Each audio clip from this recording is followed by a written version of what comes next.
بسم اللہ الرحمن الرحیم۔ انشاء وائس کے ناظرین کو ہمارا سلام پہنچے۔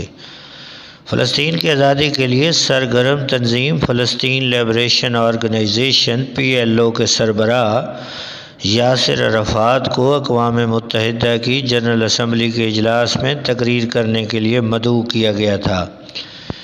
پہلی بار کسی ایسے شخص کو یہ اعزاز حاصل ہونے والا تھا جو کسی ملک کا قائد نہیں تھا۔ اس زمانے میں عرفات کے قریبی ساتھی اور بعد میں فلسطین انتظامیہ کے پہلے وزیر خارجہ نبیل شاد کو وہ دن ابھی تک یاد ہے۔ وہ کہتے ہیں، عرفات نے پہلی بار وہ چیز تسلیم کی تھی جو انہوں نے پہلے کبھی نہیں قبول کی تھی۔ انہوں نے اپنی داڑھی مکمل طور پر صاف کروا دی تھی اور نیا سوٹ بھی پہنا تھا۔ خاکی سوٹ بہت سلیقے سے استری کیا گیا تھا اور وہ بالکل چمک رہے تھے۔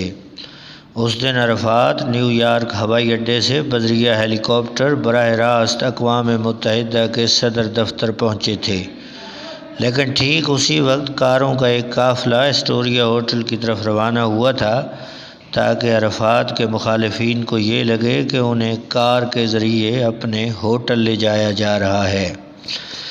اس دن عرفات نے اپنی تقریر کا اختتام دو یادگار جملوں سے کیا۔ انہوں نے کہا، میں یہاں زیتون کی شاخ یعنی امن کا پیغام اور مجاہد آزادی کی بندوق لے کر آیا ہوں۔ میرے ہاتھ سے زیتون کی اس شاخ کو گرنے مت دیجیے۔ اگلے دن یہ تقریر دنیا کے ہر بڑے اخبار کی سرخی بنی اور اس تقریر کے 9 دن کے اندر اقوام متحدہ نے اپنی قرارداد نمبر 3237 منظور کر کے PLO کو اقوام متحدہ میں مبصر کا درجہ دے دیا۔ ان کے چیف سیاسی مشیر بانی الحسن کہا کرتے تھے کہ عرفات کسی جگہ بیٹھنے سے پہلے ہر اس زاویے کا مطالعہ کرتے تھے کہ جہاں سے ان پر گولی چلائی جا سکتی تھی۔ ہم گفتگو میں محو ہوتے تھے کہ عرفات اچانک ہمیں روک کر اپنی جگہ تبدیل کر لیتے۔ ہم نے ان سے کبھی اس کی وجہ نہیں پوچھی۔ ان کا ایک جگہ سے دوسری جگہ جانا اتنا خفیہ رکھا جاتا تھا کہ ان کی قریبی لوگوں کو بھی معلوم نہیں تھا کہ وہ کہاں جا رہے ہیں۔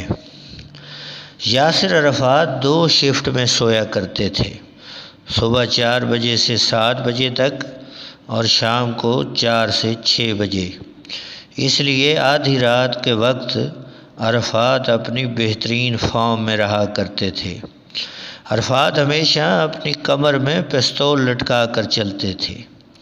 جب وہ پہلی بار اقوام متحدہ میں تقریر کرنے گئے تو ان سے کہا گیا کہ آڈیٹوریم میں ہتھیار لے جانے کی ممانعت ہے۔ سمجھوتا اس بات پر ہوا کہ وہ اپنی خاکی وردی پر پستول کا ہولسٹر تو لگائے رہیں گے لیکن اس میں پستول نہیں ہوگی۔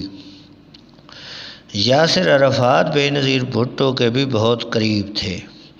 ایک بات دونوں کے درمیان ایک مضحکہ خیز واقعہ پیش آیا۔ جب بے نظیر وزیر اعظم بنی تو انہوں نے اپنے چیف آف پروٹوکول ارشد سمیع خان سے کہا کہ خیال رکھیں کہ میں کسی مرد لیڈر سے ہاتھ نہیں ملاتی۔ اسی دوران یاسر عرفات کراچی پہنچے تو بے نظیر ان کا استقبال کرنے کے لیے ایئرپورٹ گئیں۔ ارشد سمیع خان اپنی سوانح عمری میں لکھتے ہیں کہ میں یاسر عرفات کے جہاز کی سیڑھیاں چڑھ رہا تھا کہ بے نظیر بھٹو نے مجھے واپس بلایا اور میرے کانوں میں سرگوشی کی کہ عرفات کو یاد دلانا مت بھولنا کہ میں مردوں سے ہاتھ نہیں ملاتی۔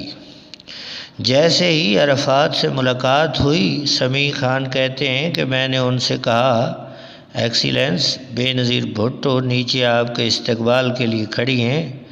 میں آپ کو صرف یہ یاد دلانے آیا ہوں کہ وہ مردوں سے مصافحہ نہیں کرتی یعنی ہاتھ نہیں ملاتی۔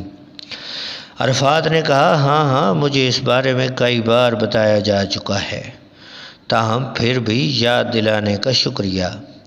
عرفات کے اترتے ہی میں نے دیکھا کہ انہوں نے بے نظیر سے مصافحے کے لیے اپنا ہاتھ بڑھا دیا۔ بے نظیر نے مجھے گھورتے ہوئے ہچکچاتے ہوئے اپنا ہاتھ آگے بڑھا دیا۔ ابھی ہم لوگ چل ہی رہے تھے کہ سمیع خان کہتے ہیں کہ بے نظیر نے مجھ سے اردو میں سرگوشی کی تاکہ اس بات کی عرفات کو سمجھ نہ آ سکے، اور مجھے کہا کہ آپ نے انہیں نہیں بتایا تھا کہ میں مردوں سے ہاتھ نہیں ملاتی۔